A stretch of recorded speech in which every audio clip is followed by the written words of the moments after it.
Okay, having played around with this idea of the negative space with our funny faces and vases, let's take that away. Another piece of paper.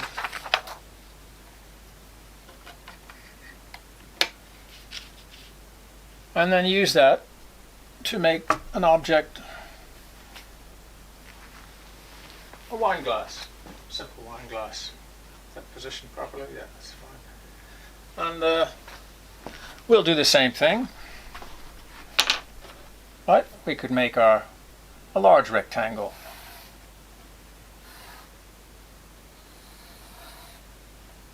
Now, don't forget I'm seeing it from a different angle, so my ellipses might be slightly different, but you get the general idea. We're not going to worry about light and shadow here, we're just going to try and make the form. So, let's put a central axis again, right? And then we could decide where we're going to put the glass. How large is it going to be, right? So, let's think about it as half and half, like the bowl and the stem from about here is about half and half, so you can put a little halfway mark. And then let's put our ellipse right up here and decide how large it is, right? Let's say it's that large. Okay? And you can make your ellipse. Mine will be something like this. Right? Don't worry about perfection and everything like that. But now we have this axis down here, and where are we going to put the ellipse at the bottom? It's about the same size as the ellipse of the opening here, maybe a bit smaller. So let's put it down here somewhere, right? Half and half, let's say. We're not going to worry about too much about absolute precision. We'll do that later. We can start measuring. But let's just put that. Okay? And make your other ellipse. Now this ellipse will be slightly larger because here it's closer to that line. Remember the line which is up here, which is the horizon line, you know, right at the level of your eye. So if you saw across this glass, you would only see a line, right? But now down here, we would see a little bit more because it's down closer to our feet, where you would see a circle, n'est-ce pas? You would see a circle if the glass was right below at your feet. But this is somewhere around here. Let's just make our first ellipse for there's the foot of the glass, the base of the glass. And now we're going to do, let's find a place somewhere a little bit higher than the middle, right here. And what are these curves? How are these curves going to be made? Right? What would you think? Well, let's think of it in terms of circles. This is a piece of a circle, more or less a piece of a circle, right? It's a part of a circle, an arc, as you'd call it. So it's a little part of a circle that starts here, and let's say we can put an ellipse right here. You can almost see the ellipse here, right? Let's put it a little bit below the middle, and how big is it? It's about this big. You can see it there, can't you? Somewhere there. Let's put that ellipse. Remember, we're not worrying about absolute perfection, just put the ellipse. And then from there to here, we have to find an arc. Now, how big is that arc? We're going to have to go outside of the actual page to make our circle, because this is a large arc, right? How big is it? Where's the middle of an arc that would be that big? It would be somewhere out here somewhere, wouldn't it? So it'd be out here somewhere. So your circle would be quite large, right? And that circle, you're going to drop the curve right here. Right? That's a big circle we're making. In fact, my glass is in the way. I might just knock it over if I'm not careful. So I have to be careful. I'm going to go around in a circle and come down. You don't have to have the glass so close to your thing, but my camera, you know. So there's one. And this curve would have perhaps its center of a large curve like that would be somewhere out here, right? Up here somewhere. This one might be up here somewhere. We're not going to measure exactly. We're just going to start with ideas. So this would be a curve that is a large circle like this, right? And it comes down. can just land that curve.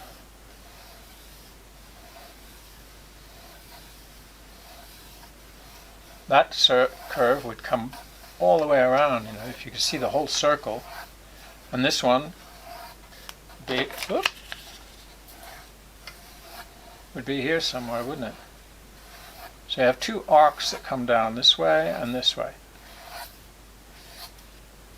And you can decide, well, it's this line, it's not all these other lines. You could erase later on if you want, but we're going to come from here down to there. So there is the arc.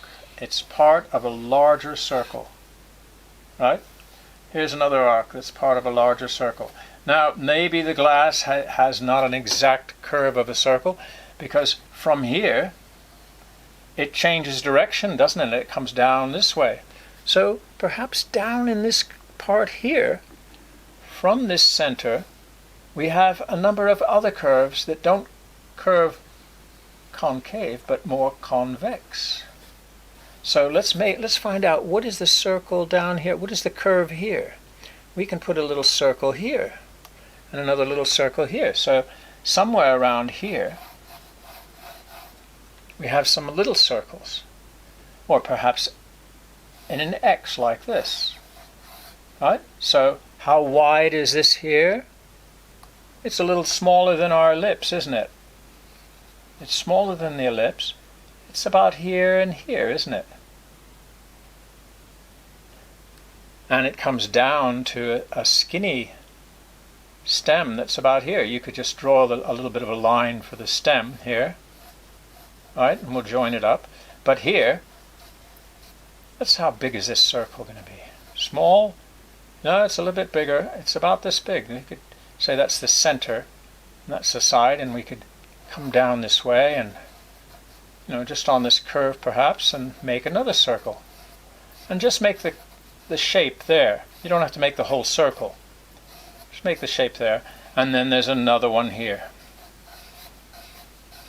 I'm just showing you the idea. You can get very technical and start making just one line. I'm talking about the idea. So here we have a line, and my pencil broke. Here we have a line. You can do this with a pen too, it might be easier.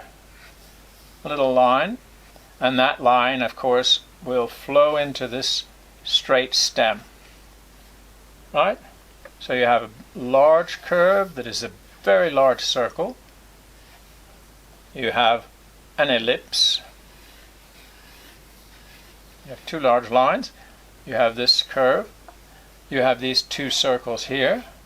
And then down here we have something else, because we can see that this curve here flows into this ellipse here quite smoothly, but we see a little bit of a small ellipse inside the bigger ellipse perhaps. So let's say that's where it flows out from, and so here you might even have a slightly larger circle, or is it the same size? I think it's slightly smaller, in fact. Yeah, it could be slightly smaller, this one. And so you can put a smaller circle here from about here, right, to here. Let's do that. And another one here. Find the middle and go across. Find that point, go across, and then another circle here. And so you have the stem, that conical shape that comes down, right? And then the ellipse.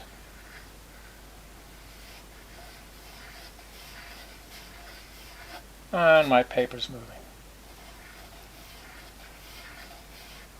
Okay, and there's the shape of the glass. Now, it's not perfect. We're not worried about that. We're just going to go into this idea of these different forms. And you can elaborate by having more ellipses up here. If you see them, sometimes the glass reflects and shows several different ellipses, right? And, this is just one kind of glass. You might have a different shape, but you will find that when it curves outward, concave, when it curves inward, convex, you will find these curves many times. Even in figure drawing, it'll start to be apparent that there are concave and convex surfaces, and they can be described by these circles Sometimes they can be even described by ellipses, because sometimes they could be quite a lot larger.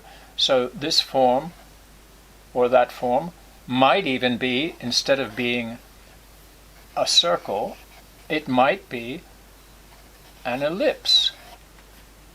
So that form would be elliptical. Right? So this is the way to start making forms.